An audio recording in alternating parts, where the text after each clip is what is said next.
Hello dear friends, crown study platform में मैं sir आपका बहुत बहुत स्वागत करता हूं। जी हाँ दोस्तों, आज हम लोग चार मनोवैज्ञानिक पे चर्चा करने वाले हैं। पहला जीन पियाजे, दूसरा कोहलबर्ग, तीसरा वाइगोस्की और चौथा नॉम चॉम्स्की। इन चारों मनोवैज्ञानिक से रिलेटेड मोस्ट इंपॉर्टेंट क्वेश्चन होते हैं जो आपके सी टेट में, D triple S B, REET, UP TET, Haryana TET, Madhya Pradesh TET, CG TET, ऐसे तमाम टेट, शिक्षा से रिलेटेड संबंधित जितनी भी एग्जाम होती हैं उन सभी में एग्जाम में क्वेश्चन आने आने हैं। और इन चारों साइंटिस्ट मिला करके 5 क्वेश्चन ग्रांटेड होता है। 4 से 5 क्वेश्चन तो आएंगे ही आएंगे, कोई रोक नहीं सकता आपका 5 नंबर। ठीक है, कंफर्म है। जीन पियाजे, कोहलबर्ग, वाइगोस्की और नॉम चॉम्स्की, इन चार से जरूर ही क्वेश्चन आता है। तो चलिए मैं इनका पूरा प्रैक्टिस कराऊंगा। यदि आपने ये सेशन पढ़ चुका है तो यहाँ पे आपको प्रैक्टिस सेट मिल जाएगा, आपका टेस्ट हो जाएगा। ठीक है, तो चलिए हम आगे बढ़ते हैं और बारी बारी से पूरे क्वेश्चंस देखते हैं कि कौन से क्वेश्चन है, कहाँ से पूछा जाता है, कौन सा वैज्ञानिक ने कौन सा सिद्धांत दिया था। पूरी हम लोग कंप्लीट जानकारी देखेंगे इस वीडियो में। यहाँ पे चारों मनोवैज्ञानिक हमारे सामने आ जाते हैं। आप देख पाएंगे सबसे पहले जो हमारे जीन पियाजे जी हैं, ये कहाँ के रहने वाले। कई बार एग्जाम में यह भी पूछ लेता है कि मनोवैज्ञानिक कहाँ से हैं। ठीक है, कहाँ से रिलेट करते हैं। तो ये स्विट्जरलैंड के वैज्ञानिक हैं। और यह ने क्या सिद्धांत दिया था, तो संज्ञानात्मक विकास का सिद्धांत दिया था, कॉग्निटिव डेवलपमेंट दिया था। इंग्लिश में हम बात करें कॉग्निटिव डेवलपमेंट, हिंदी में संज्ञानात्मक विकास। वहीं सेकेंड साइंटिस्ट मनोवैज्ञानिक जो है कोहलबर्ग, यह अमेरिका से रिलेटेड है। और इन्होंने क्या दिया था, नैतिकता का सिद्धांत, मोरल डेवलपमेंट का सिद्धांत दिया था। यही थर्ड नंबर हम बात करें वाइगोत्स्की, तो यह एक रूसी साइंटिस्ट थे, रशियन साइंटिस्ट थे। इन्होंने सामाजिक सांस्कृतिक का सिद्धांत दिया था, सोशियल कल्चरल इंटरेक्शन दिया था। ठीक है, वहीं चौथा हम बात करें नॉम चॉम्स्की की बात करें, तो नॉम चॉम्स्की जी क्या दिए थे आपके, देखिए भाषा विकास। ठीक है, लैंग्वेज डेवलपमेंट का सिद्धांत दिया था। इन्हीं ने ही एलएडी का सिद्धांत दिया था, एलएडी, लैंग्वेज एक्टिफाइड डिवाइस। ठीक है, तो चलिए हम इन चारों साइंटिस्ट पे रिलेटेड, मनोवैज्ञानिक पे रिलेटेड हम क्वेश्चंस देखते हैं, क्या क्वेश्चंस हैं। ठीक है, आगे बढ़ते हैं। देखेंगे स्क्रीन पे पहला क्वेश्चन आपके सामने आ रहा है, आप आराम से पढ़िए। पढ़ने के बाद आप आपका उसका आंसर कमेंट बॉक्स में दीजिए और चेक करते हैं कि आपने कितने सही क्वेश्चन बनाए। अगर आप यहाँ से क्वेश्चन नहीं बना पा रहे हैं तो आपकी तैयारी नहीं हुई है। अगर आप क्वेश्चन बना पा रहे हैं तब बहुत अच्छा, आप करेक्ट जरूर कर लेंगे एग्जाम। ठीक है, देखते हैं पहला क्वेश्चन आपके सामने। क्वेश्चन है, नॉम चॉम्स्की के अनुसार कौन सा कथन सही है। तो नॉम चॉम्स्की के अनुसार कौन सा कथन सही है, देखते हैं। बच्चों में भाषा सीखने की जन्मजात क्षमता होती है, यह नॉम चॉम्स्की जी कहते हैं। ठीक है, तो देखो बच्चों में भाषा सीखने की जन्मजात क्षमता होती है। दूसरा, बच्चों में भाषा सीखने की जन्मजात क्षमता नहीं होती। तीसरा, बच्चों में भाषा सीखने की क्षमताएं बहुत सीमित होती हैं। और चौथा, बच्चों को व्याकरण सिखाना जरूरी है। तो कौन सा नॉम चॉम्स्की के अनुसार है, तो आप देखेंगे ऑप्शन नंबर ए करेक्ट हो जाएगा। यहाँ पे ऑप्शन नंबर ये, यही नॉम चॉम्स्की के द्वारा दिया गया था कि जन्म के साथ उनमें एक डिवाइस पाया जाता है। नॉम चॉम्स्की जी बोलते हैं कि जन्म के साथ उनमें एक डिवाइस पाया जाता है, उस डिवाइस को बोलते हैं Noam Chomsky LAD, language acquisition device बोला जाता है। ठीक है, जिसके अकॉर्डिंग बच्चा सीखता है, बच्चा 2 वर्ष का हो, 1 वर्ष का हो, 5 वर्ष का, जितना भी हो, वह अपने मदर टंग जरूर सीख जाता है। ये उसका जन्मजात होता है, आनुवंशिक होता है, यह नॉम चॉम्स्की जी बोलते हैं। इसी के साथ हम लोग सेकेंड क्वेश्चन की ओर बढ़ें, तो आप देखेंगे सेकेंड क्वेश्चन आपके सामने आ जाता है। ये देखिए सेकेंड क्वेश्चन, इसे भी आप आराम से रीड कीजिए, वीडियो पॉज कीजिए और अपना आंसर बताइए, इसका आंसर क्या हो जाएगा। सेकेंड क्वेश्चन है आपके सामने, पियाजे के अनुसार निम्नलिखित में कौन सी अवस्था में बच्चा अमूर्त संकल्पनाओं के विषय में तार्किक चिंतन करना प्रारंभ कर देता है। ठीक है, देखिए तो यहाँ पे ऑप्शन नंबर फर्स्ट है मूर्त संक्रियात्मक अवस्था, दूसरा औपचारिक संक्रियात्मक अवस्था, तीसरा संवेदी प्रेरक अवस्था, चौथा पूर्व संक्रियात्मक अवस्था। बगल में आपको इनका इंग्लिश भी दिया हुआ है, आप यहाँ पे देखेंगे। तो जीन पियाजे ने 4 अवस्था बताए थे, विकास के कितने अवस्था बताए थे, 4 अवस्था। इनमें से सबसे पहला था उनका सेंसरी मोटर अवस्था, दूसरा प्री ऑपरेशनल, थर्ड था आपका कॉन्क्रीट, और फोर्थ आपका फॉर्मल। ठीक है, तो सेंसरी मोटर क्या होता है आपका, 0 से 2 वर्ष का, जन्म से 2 वर्ष का समय। प्री ऑपरेशनल 2 से 7 वर्ष का समय। ठीक है, कॉन्क्रीट 7 से आपको 11 हो जाएगा। यही फॉर्मल होता है आपका 11 से ऊपर। अमूर्त, अमूर्त, ठीक है, फॉर्मल। ऐसी चीजें जो नहीं दिख रही उनके बारे में भी समझ पाता है बच्चा। जो दिखती हैं वो तो ठीक है, जो नहीं दिखती उनके बारे में भी अगर बच्चा डिफाइन कर पा रहा है तो वह होगा आपका चौथा अवस्था। ठीक है, क्या हो जाएगा, फॉर्मल। तो ऑप्शन नंबर बी यहाँ पे आपका करेक्ट हो जाएगा। देखिए यहाँ पे ऑप्शन नंबर 2 यह करेक्ट हो जाएगा आपका। चलिए इसी के साथ अगला क्वेश्चन हम लोग बढ़े, क्वेश्चन नंबर 3 देखें। क्वेश्चन नंबर 3 आपके सामने आ जाता है, आप देखेंगे क्वेश्चन नंबर 3 जी। तो यहाँ पे देखेंगे क्वेश्चन नंबर 3 आपके सामने है कि लॉरेंस कोहलबर्ग के सिद्धांत में कौन सा स्तर नैतिकता की अनुपस्थिति को सही अर्थ में सूचित करता है। नैतिकता की अनुपस्थिति मतलब बच्चा नैतिकता को नहीं समझ पा रहा है, उसकी अनुपस्थिति है बोल रहा है ना। तो आप देखेंगे लॉरेंस कोहलबर्ग ने 3 अवस्था बताया था नैतिकता का। फर्स्ट था आपका प्री ऑपरेशनल, ठीक है, प्री ऑपरेशनल था, सॉरी प्री कन्वेंशनल। ऑपरेशनल तो आपका जिन प्याजे का हो जाएगा, है ना। तो ठीक है, फर्स्ट क्या हो जाएगा, प्री कन्वेंशनल हो जाएगा। सेकेंड था कन्वेंशनल हो जाएगा, और थर्ड है आपका पोस्ट कन्वेंशनल हो जाएगा। ठीक। अगर हम देखें फर्स्ट अवस्था की बात करें तो ये होता है आपका 4 से 10 साल का समय होगा। बच्चा 4 वर्ष से 10 वर्ष के बीच में होगा, मतलब वो प्राइमरी स्कूल के बीच में होगा। कन्वेंशनल की हम बात करें तो 10 से या 13 साल का अवस्था हो जाता है, मतलब मिडिल की स्थिति में होगा। और यही हम लोग थर्ड वाले पोस्ट कन्वेंशनल की बात करें तो ये 13 से ऊपर हो जाएगा, मतलब लगभग वो हाई स्कूल में होगा। अगर नैतिकता को बच्चा नहीं समझ पा रहा, मतलब क्यों क्या होगा, मतलब बच्चा फर्स्ट अवस्था में होगा, आपका प्री कन्वेंशनल में होगा। तो यहाँ पे सबसे पहले आपका सही आंसर हो जाएगा ऑप्शन नंबर 3 करेक्ट हो जाएगा। ठीक है, चलिए इसी के साथ हम लोग अगली क्वेश्चन की बात करें तो क्वेश्चन नंबर 4 आपके सामने आता है। इससे पहले आप यहाँ पे देख पाएंगे कि C TET, UP TET, MP TET, H TET, इन सब में भी यह क्वेश्चन आ चुके हैं। चलिए अगला क्वेश्चन हम लोग देखें तो क्वेश्चन नंबर 4 आपके सामने आता है। अब देखेंगे लेव वाइगोस्की के अनुसार संज्ञानात्मक विकास का मूल कारण है। संज्ञानात्मक विकास का मूल कारण क्या है, यह आपको बताना है। ठीक है, सामाजिक अन्योन्य क्रिया, मानसिक प्रारूप, स्कीमा का समायोजन, थर्ड है उद्दीपक अनुक्रिया युग्मन, चौथा है संतुलन। ठीक है, तो इन चारों में आपको देखना है कि सही आंसर क्या हो जाएगा। तो क्या बोला गया, तो लेव वाइगोस्की के अनुसार संज्ञानात्मक विकास का मूल कारण तो सामाजिक अन्योन्य क्रिया, सामाजिक अनुबंध का सिद्धांत ही तो इन्होंने दिया है, अन्योन्य क्रिया दिया है, सोशल कल्चरल दिया है। ठीक है, तो यहाँ पे पहला आंसर क्या हो जाएगा आपका, ऑप्शन नंबर 1 हो जाएगा कि सामाजिक अन्योन्य क्रिया। इन्होंने यह माना था कि बच्चा समाज से सबसे ज्यादा सीख पाता है। यही चीजें जीन पियाजे ने नहीं बताया था, वाइगोस्की ने बताया था। चलिए इसी के साथ हम लोग क्वेश्चन नंबर 5 देखें। क्वेश्चन नंबर 5 देखें इससे पहले यदि आपने हमारे चैनल को सब्सक्राइब नहीं किया तो सबसे पहले आप चैनल को सब्सक्राइब कीजिए। आपको अगर थोड़ा भी लग रहा है इंपॉर्टेंस की इस चैनल के द्वारा मैं कुछ सीख सकता हूं, मुझे कुछ ज्ञान की चीज़ें मिल रही है, तो चैनल को जरूर सब्सक्राइब कीजिए। सब्सक्राइब करके बेल आइकन को दबा दीजिए। साथ ही यहाँ सोशल चैनल भी आपको देखने को मिल जाएगा, यूट्यूब, टेलीग्राम, इंस्टाग्राम, फेसबुक, ठीक है, पेजेस, तो ये सारी चीज़ें मिल जाएंगी। आप यहाँ से भी जा करके ज्वाइन कर पाएंगे। टेलीग्राम में आपको इस वीडियो का पीडीएफ भी मिल जाएगा, वहाँ पे अनेक लिंक मिलते रहते हैं, तो टेलीग्राम जरूर ज्वाइन कर लीजिए। चलिए इसी के साथ हम लोग देखें क्वेश्चन नंबर 5 आपके सामने आ जाता है।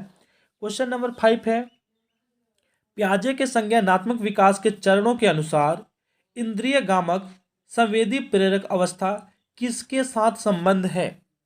ठीक है, तो यहाँ पे बताना है आपको सामाजिक मुद्दों से सरोकार, अनुकरण, स्मृति, तार्किक रूप से समस्या समाधान की योग्यता, और चौथा विकल्पों के निर्वचन की और विश्लेषण की। तो यहाँ पे क्या बोला गया है आपसे, देखो इंद्रिय गामक, इंद्रिय संवेदी प्रेरक, मतलब वही इंद्रिया, इंद्रिया मतलब क्या है आपका, इंद्रिया सेंसरी मोटर।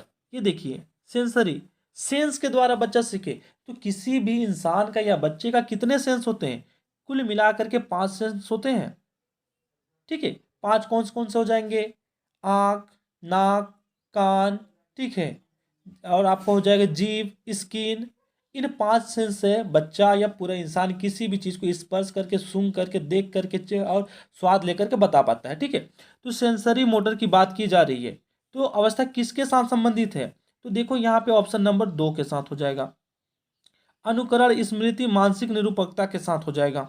ठीक है, इमिटेशन, यहाँ पे क्या करता है बेटा, बच्चा आपका क्या करता है, अनुकरण करता है। अगर आप देखेंगे छोटे स्टेज में, देखेंगे 2 साल की स्टेज में, तो आप यदि कुछ कार्य करते हैं तो बच्चा भी उसको अनुकरण करने लगता है।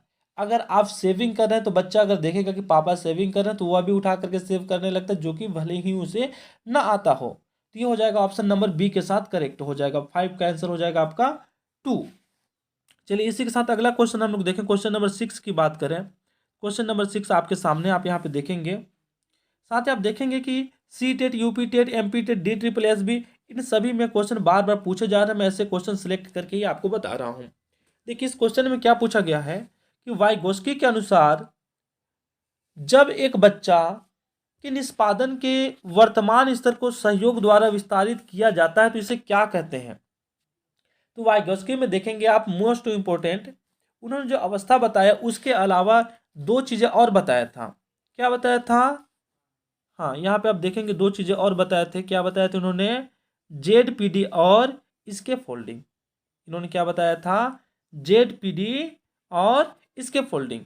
जेड पी डी वह क्षेत्र था जहां बच्चा कुछ सीखना चाहता है। इसके फोल्डिंग ढांचा, ढांचा मतलब किसी को सहारा देना है।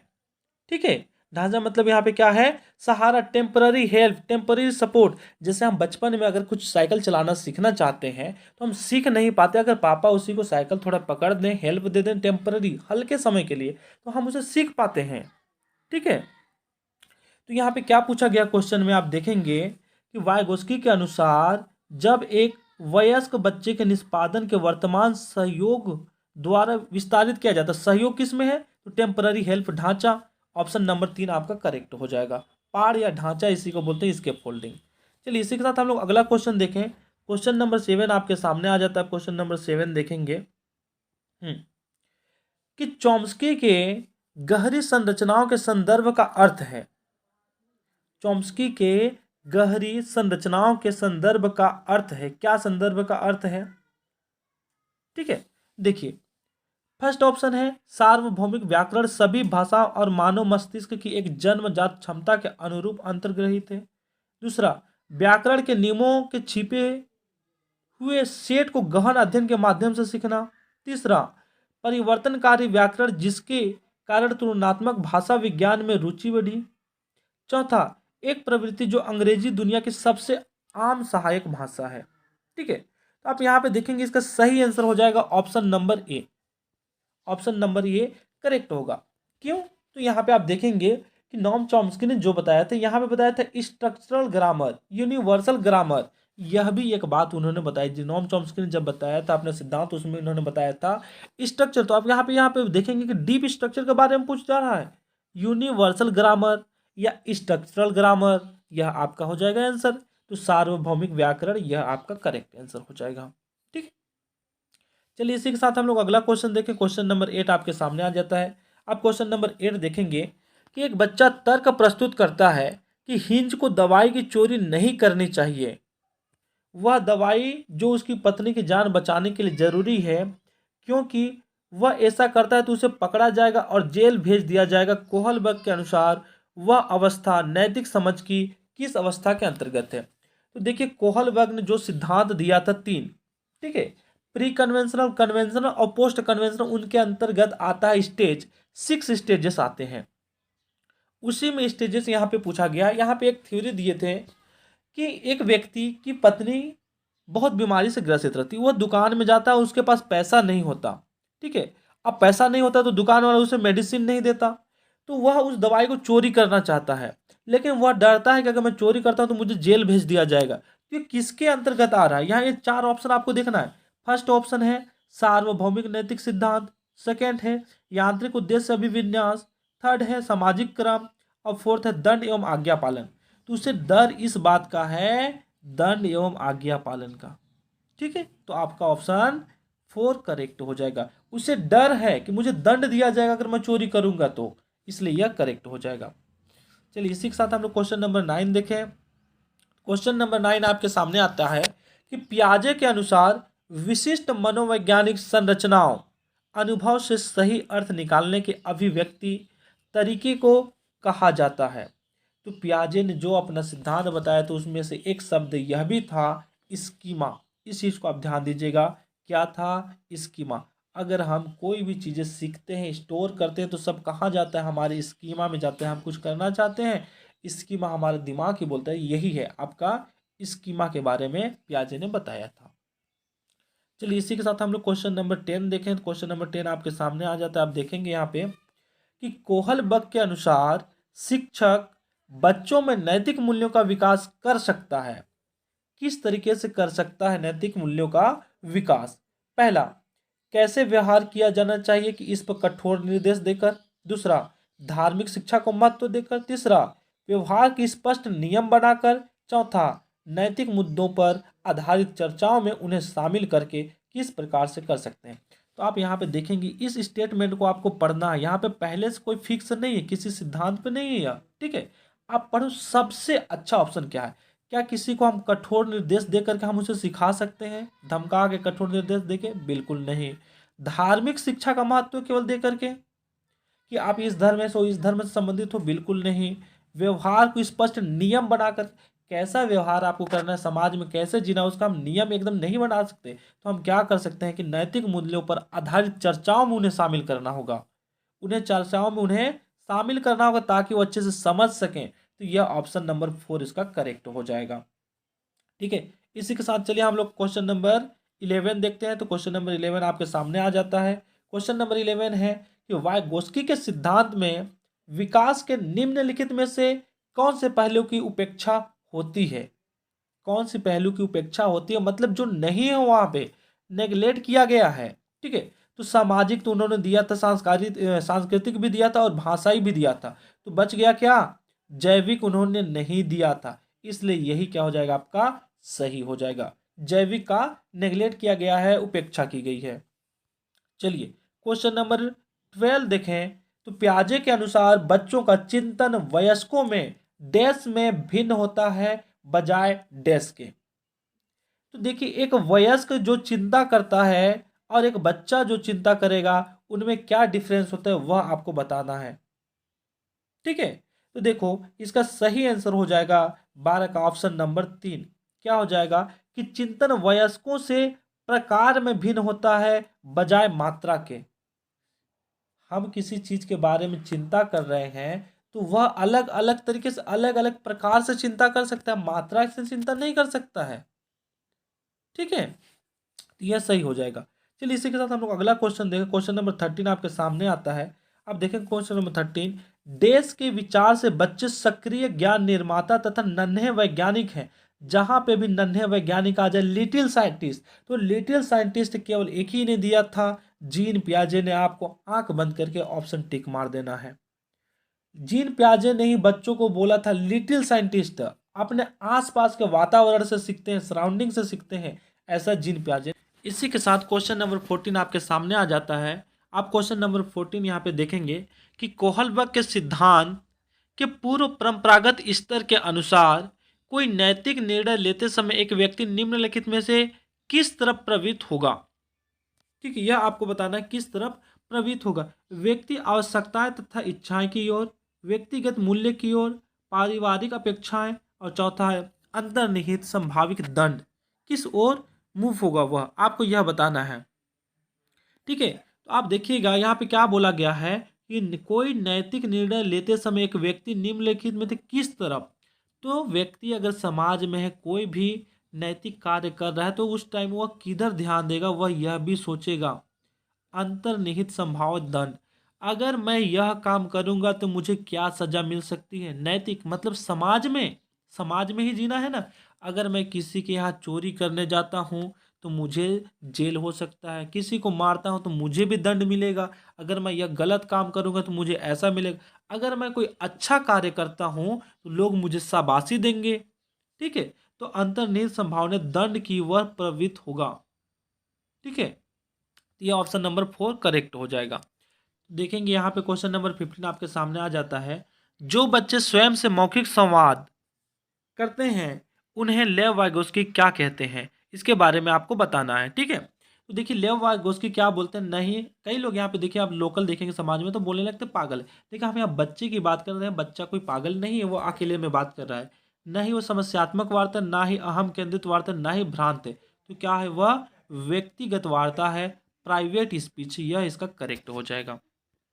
चलिए इसी के साथ क्वेश्चन नंबर 16 की बात करें तो क्वेश्चन नंबर 16 आपके सामने आ जाता है।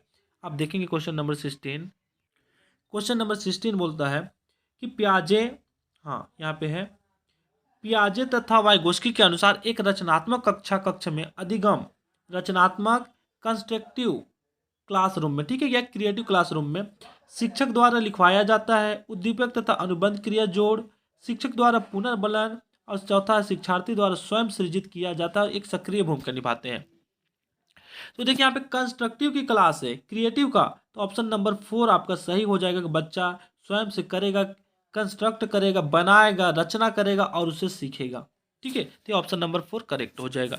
इसी के साथ क्वेश्चन नंबर 17 की हम लोग बात करें तो क्वेश्चन नंबर 17 आपके सामने आ जाता है। आप देखेंगे कि किसी वस्तु के स्थायित्व की अवधारणा पियाजे के विकास के चरण में प्राप्त होता है।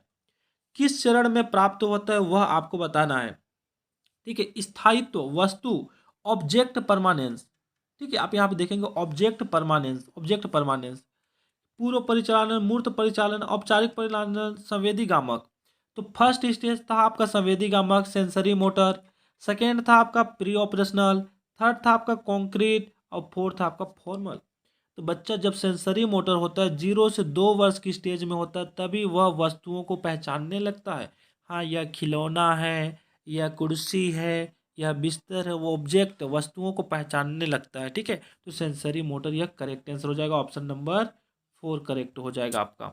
आप यहाँ पे देखेंगे ऑप्शन नंबर 4 करेक्ट हो जाएगा, ठीक है। और यही साथ ही आप देखेंगे क्वेश्चन की यहाँ पे मैं बात करूँ तो देखिए यह क्वेश्चन कब कब आया है।